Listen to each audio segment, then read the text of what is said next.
Hello दोस्तों। आज की प्यारी सी समाधि हमने मम्मी के सानिध्य में की।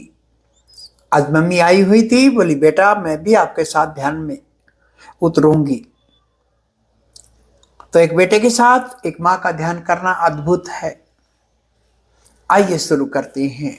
प्यारे ओशो एक कहानी कहा करते थे कि एक अद्भुत व्यक्ति हुआ, उसका नाम था मुल्ला नसरुद्दीन। उसकी जिंदगी की बहुत सी कहानियां हैं। एक दिन सुबह सुबह एक वृक्ष पर चढ़कर वह कुल्हाड़ी से वृक्ष को काट रहा है और जिस शाखा पर बैठा है उसी शाखा को काट रहा है। शाखा कट जाएगी तो नीचे गिरेगा, जान खतरे में पड़ सकती है। नीचे से निकलने वाले एक राहगीर ने ऊपर की तरफ आंख उठाकर देखा कि यह पागल क्या कर रहा है, और तब देखा कि गांव का सबसे बुद्धिमान आदमी मुल्ला नसरुद्दीन यह कर रहा है। तो उसने चिल्लाकर कहा कि हद हो गई, अगर कोई मूड ऐसा करता तो ठीक था। तुम यह क्या कर रहे हो?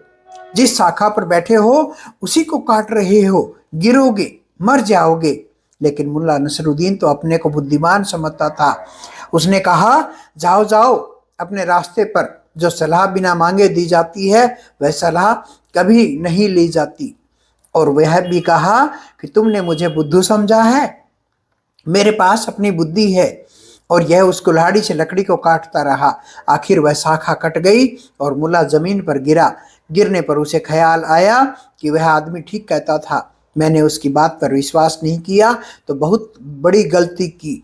दौड़कर वह भागा और दूर जाकर रास्ते पर उस आदमी को पकड़ा और उसके पैर छुए और क्षमा मांगी और कहा मुझसे बड़ी भूल हो गई जो मैंने तुम्हारी बात पर विश्वास नहीं किया। उस आदमी ने कहा विश्वास का सवाल ही नहीं था, तुमने विचार ही नहीं किया। यह विश्वास का सवाल नहीं था कि तुम मुझ पर विश्वास करो, यह सवाल था कि तुम विचार करो कि तुम जो कर रहे हो यह क्या कर रहे हो। लेकिन तुमने विचार करने से इनकार कर दिया और अब तुम दूसरी भूल कर रहे हो कि तुम मेरे पैर पकड़कर मुझ पर विश्वास करने की कोशिश कर रहे हो। तब भी तुमने विचार नहीं किया था और अब भी विचार नहीं कर रहे हो। लेकिन नसरुद्दीन ने कहा छोड़ो ये बातें, अब तो मुझे मेरा गुरु मिल गया जिसने भविष्य तक की बात बता दी, जिसने यह बता दिया कि तुम गिरोगे वृक्ष से। भविष्य को कौन जानता है, लेकिन तुम भविष्य को जानते हो। इसलिए अब मैं तुमसे पूछने आया हूं कि मेरी मौत कब होगी। अब तुम बता दो, क्योंकि तुम भविष्य को जानने वाले हो। उस आदमी ने कहा मैं कोई भविष्य को जानने वाला नहीं हूं। और यह कोई भविष्य को जानने की बात नहीं थी, सीधी सीधी बात थी। जिस शाखा पे बैठ के कुल्हाड़ी चला रहे थे, अगर उसी को काटोगे तो गिरोगे और चोट खाओगे। लेकिन मुल्ला कैसे मानने वाला था। उसने जोर से पैर पकड़ लिया और कहा जब तक मेरी मौत का न बताओगे मैं तुम्हें छोड़ूंगा नहीं। माना ही नहीं तो उस आदमी ने गुस्से में कहा अभी मर जाओगे, जाओ। वह आदमी तो चला गया। मुल्ला ने सोचा कि यह आदमी तो जो भी कहता है ठीक कहता है। वह उसी वक्त गिर गया और मर गया।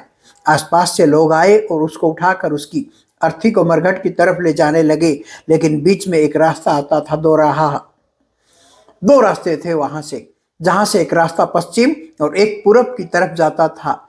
वे अर्थी को ले जाने वाले लोग सोचने लगे पूरब से चले या पश्चिम से, मरघट की तरफ कौन सा रास्ता जल्दी पहुंचाता है। मुल्ला ने ऊपर से सिर उठाया अर्थी के और कहा कि मैं मर चुका हूं, मगर मैं जिंदा होता तो तुम्हें बता देता। रास्ता तो पूरब का जो है वही जल्दी पहुंचता है। जब मैं जिंदा था तो पूरब के रास्ते से ही जाता था, लेकिन अब चूंकि मैं मर चुका हूं मैं कुछ नहीं कर सकता हूं। लोगों ने उसकी अर्थी नीचे पटक दी और कहा कैसे मूड हो, तुम तो बोल रहे थे कि तुम मर गए हो। उसने कहा यह कभी नहीं हो सकता, मैंने अपने गुरु पर विश्वास कर लिया और मेरे गुरु कभी भूल नहीं करते, कभी झूठ नहीं बोलते, भविष्य की बातें बता देते हैं। उन्होंने कहा था कि तुम अभी मर जाओगे, मैं मर गया, अब मैं जिंदा नहीं हूं। अब कोई लाख कहे मैं विश्वास नहीं छोड़ सकता। मैं तो अपने गुरु के चरणों को पकड़े हुए हूं। उन्होंने जो कहा वह ठीक कहा। इस मुल्ला नसरुद्दीन पर हमें हंसी आती है, लेकिन शायद हमें पता नहीं कि यह कहानी हम पर हंसने के लिए कही गई है। हम सबकी हालत ऐसी ही है। जीवन के तथ्यों को देखने की हमारी तैयारी नहीं है। वह आदमी जिंदा है, वह आदमी बोल रहा है, लेकिन वह कहता है चूंकि मेरे गुरु ने कह दिया है इसलिए मैं मर गया हूं। जीवंत होते हुए भी, जीते हुए भी इस तथ्य पर देखने की उनकी तैयारी नहीं है, लेकिन जो कहा गया है उस पर विश्वास की तैयारी है।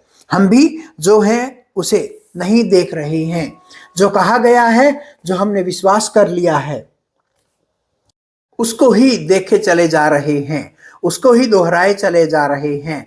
और कोई हमें लाख बताए कि जिंदगी कुछ और है, तो भी हम मानने को तैयार नहीं है।